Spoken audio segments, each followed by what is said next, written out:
진단서 몇 글자 대충 적어주고 2만원씩이나 받아먹는 의사놈들 참 쉽게 돈 벌죠. 오늘은 유튜브 강의 영상 하나 보고서 시의성을 따르라는 조언을 한번 시험해 보려고 하는 거예요. 유튜브 시작한 지 10개월 차인데 이제서야 유튜브 팁 강의를 듣기 시작하네요. 오늘 아침 뉴스 앱을 딱 보니까 정경심 진단서 어쩌고 뭐 그런 게 나오더라고요. 이걸로 시험해 보자. 진단서에 대해 잘 모르면서 욕하는 분들도 있고 두둔하는 분들도 있고 그렇죠. 진단서에 대한 정보가 있으면 서로들 이해하기가 좀 편하겠구나 뭐 그런 생각이 들어서 테스트 해보려고요. 진단서라는 게 보통 이렇게 나와요. 요즘은 다들 컴퓨터로 출력하겠죠. 이렇게 상병명이 나오고 병명 옆에는 코드가 나와요. 이건 한의사나 양방의사나 사용하는 병명 코드가 다 똑같아요. 몇 년 전이던가 KCD 코드라고 해서 전부 통일됐으니까 일단 진단서에는 이게 무조건 있어야 되고 이것만 나와 있어도 가장 중요한 내용이 나오는 거죠. 여기에 이게 임상적 추정인지 최종 진단인지가 나오죠. 임상적 추정이라는 게 그냥 경험상 추측되는 진단이라는 거예요. 진단이 골절이다. 근데 이게 엑스레이를 찍어서 부러진 거 확인했어. 그러면 그건 최종 진단이 될 수 있을 테고 내가 보니까 이건 금 간 거야. 척 보면 알아. 아니라고? 그럼 뭐 내가 오진했네.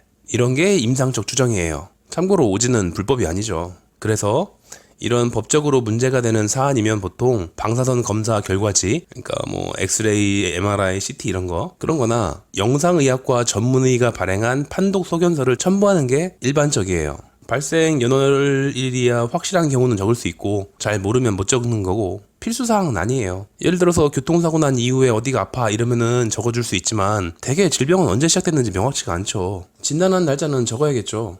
치료 내용이나 향후 소견 등 여기에는 여러 가지를 적을 수 있어요. 뭐 진단 몇 주 그런 것도 여기에 적히는 거고 뭐 이건 의사 맘대로 필요하다고 생각되는 내용을 적어주는 곳. 이렇게 하고 사인하고 직인 그러니까 네모난 도장 그거 찍고 뭐 그러고 진단서 발급 비용 2만원 내고 그럼 끝나요. 돈 벌기 쉽죠. 심지어 이렇게 해도 돼요. 병원에 컴퓨터가 고장나면 어떡해요.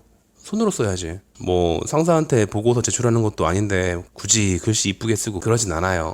일단 읽을 수만 있으면 되니까. 이런 게 진단서인데 여기에 병원명, 의사의 면허번호 이런 게 기재되어 있지 않아도 법적 효력을 갖는다면 여러 가지 문제가 발생하죠. 아마 대한민국 보험사들은 전부 다 망할 거예요. 근거를 알 수 없는 진단서가 발부되었는데 그걸 다 인정해주라고? 절대 안 되죠. 따라서 저 진단서는 그러니까 의사명과 병원명이 적혀있지 않은 저 진단서는 법적 효력이 없어야 맞아요. 그리고 애시당초에 진단서 관련 의료법에 적혀있는 필수 항목이에요. 병원명하고 의사 이름. 자, 이건 정치적인 사건이죠. 요즘은 정치적인 색채를 가진 사람들의 뉴스는 무조건 정치적 사건이잖아요. 사문서 위조로 기소됐다는 건 별로 관심 없죠. 그냥 조국 부인이 불법을 저지르는 것 같아서 기소됐다. 이것만 눈에 들어오겠지. 그러면서 앞뒤 안 가리고 뭐 꼴통보수, 종북 좌빨 이러면서 욕하고들 있겠죠. 그런데 중립적인 입장에서 확실히 저 진단서는 의료법에 명시된 내용이 빠져있고 진단서로서는 법적 효력이 없어야 돼요. 근데 이게 좀 이해해줄 만한 부분이 없는 것도 아니에요. 저 진단서가 조작이 아니라면 어떤 의사인가가 진단서를 써준 거겠죠?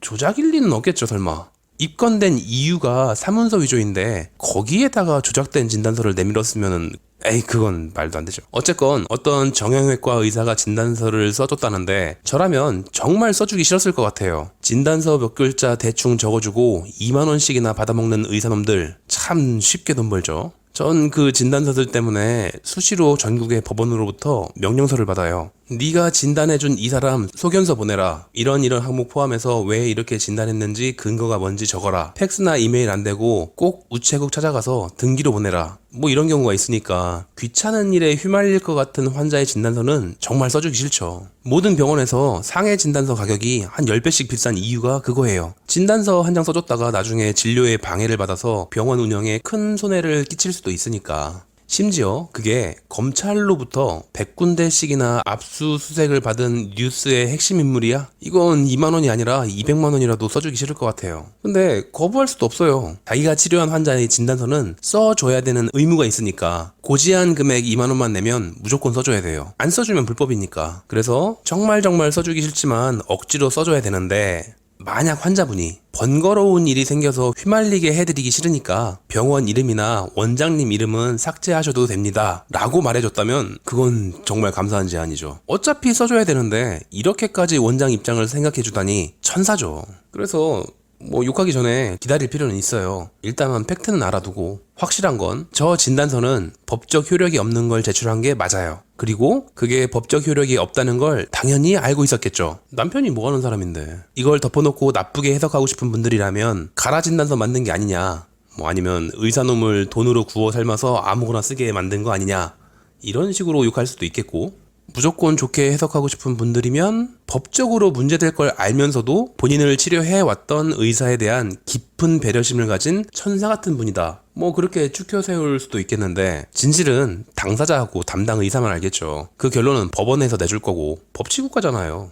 그러니까 결과 나오기 전에 미리 욕하고 그러지 말고 진단서에 대해서 알아는 두고 있자, 뭐 이런 게 결론인데, 이게 어디 한쪽 편을 들어주고 마무리하지 않으면 좌우뿐만 아니라 중도한테도 욕먹을 걸 알긴 하는데, 제가 뭐 정치 유튜버도 아니고 그냥 유튜브 강의 배운 거 시의성에 대한 테스트를 해보는 거니까, 또 앞으로는 조금이라도 정치와 엮인 소재를 다룰 생각이 아예 없으니까 우리 아군인가 보다 라고 멋대로 해석하고 구독 버튼을 누르거나 저건 적군인 것 같아 라고 추측하고 댓글창을 더럽히거나 그러진 말아주셨으면 좋겠어요. 그냥 이거 테스트예요.